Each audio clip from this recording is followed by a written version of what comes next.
Let's begin with segment 5, security and identity. In AWS, security is always the number one priority. Before launching servers, databases, or applications, we need to answer one question: who can access what? In this section, we are going to focus on three important services. First one is IAM, another one is Cognito, and the last one is KMS.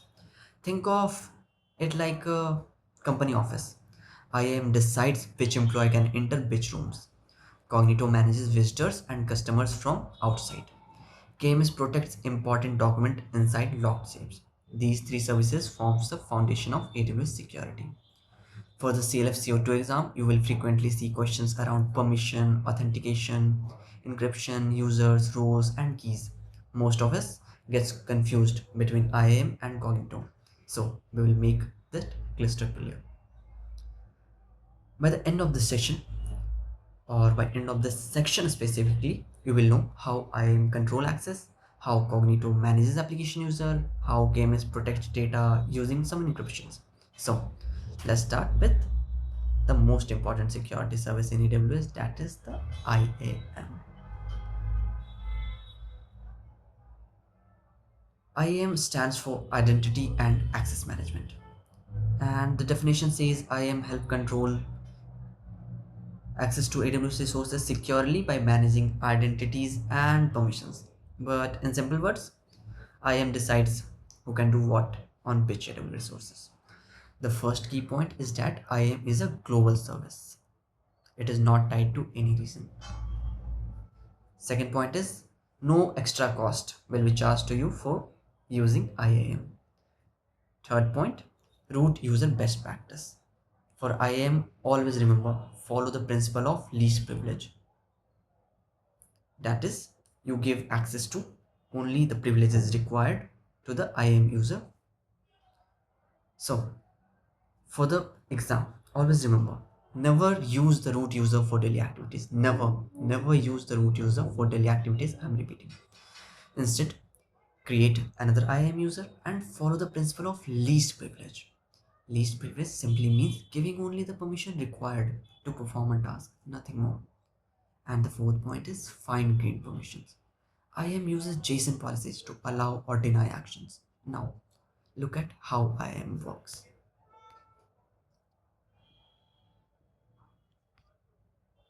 So, users, groups, and roles receive permission through policies. These permission determines whether resources like EC2, S3, or RDS can be accessed. Also, let's quickly understand the component. A user is an individual identity. A group is a collection of users. A role provides temporary permissions, and policy defines what action are allowed or denied. Access keys are used programmatically through CLIs and SDKs.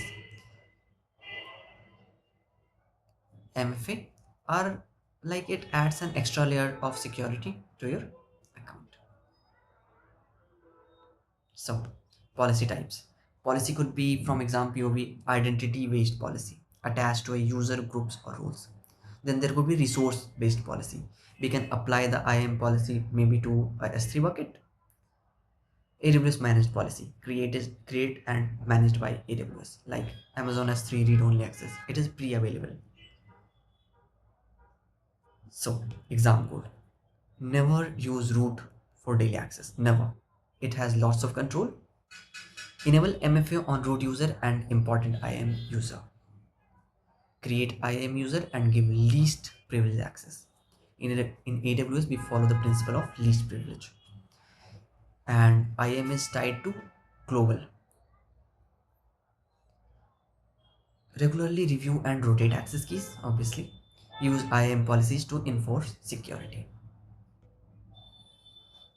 You could be tested on these example questions so you can practice yourself. So one line memory trick for IAM. IAM control who can do what on which resource. Who can do what on which resource. And for exam point of view, it is a global service, free, least privilege, and policy control accesses. So the next one, that is the Cognito.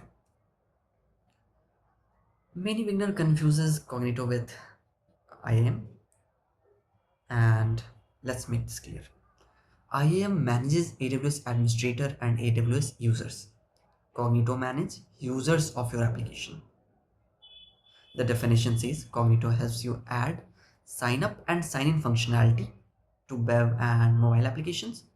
Imagine you are creating Netflix, Amazon, or Instagram. Users need to register and log in. That's exactly where Cognito comes in. This is tied to application. Cognito handles the authentication for you. Second, it supports social logins. User can sign in using Google, Facebook, Amazon, and other providers. Third, Cognito provides two important components: user pool and identity pool. User pool manages user and authentication. Identity pool provide temporary AWS credential. This could be tested in exam. Fourth, scales automatically to support millions of users. Cognito could scale to support a number of users. Now look at the architecture. User interact with Cognito. Cognito authenticates them. Your web or mobile application receives token. These tokens can then access AWS resources securely. And for the exam, remember, user pool manages user registration, sign-in, MFA, and account recovery. Identity pool equals temporary AWS access. The exam gold section summarizes this perfectly. Cognito add authentication to apps. User pool manages user. Identity pool get AWS temporary access and could support social login, Google, Facebook. It could be used for web and mobile application. So these could be the sample questions you can test yourself.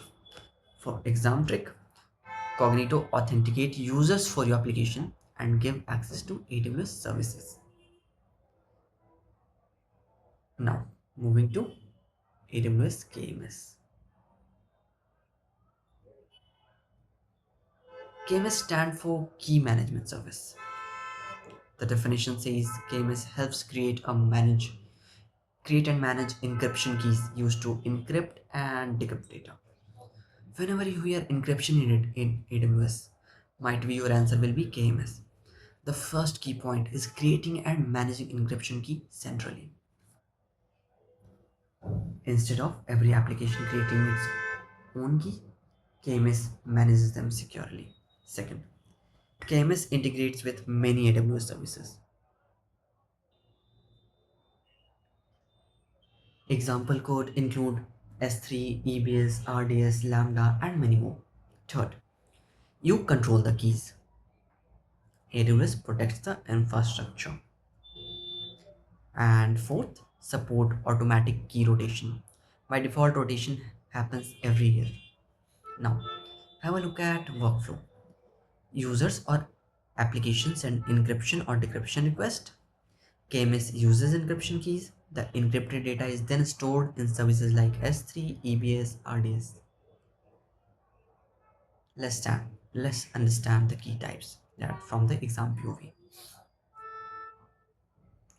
AWS managed key used by AWS services and managed by AWS. Customer managed key full control, create, enable, disable, rotate. AWS own keys are used internally by AWS. It is not visible to the user and it is basically used internally by AWS services. And there could be an external keys, store keys, external key store on premises or in the cloud. For the CLF-C02, remember these goal points. KMS is a regional service. Default key rotation year is 1. Customer managed key gives you full control. KMS works with many AWS services, S3, AWS. You pay only for what you use. Per key, per month, API request. So, trick is simpler. Whenever you see a question around you control the key, AWS protect the key, remember KMS could be your answer.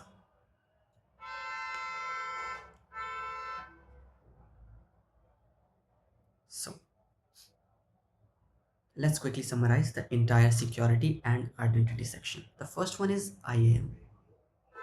IAM manages access to AWS resources. It uses users, groups, roles, and policies. Remember, least privilege and MFA.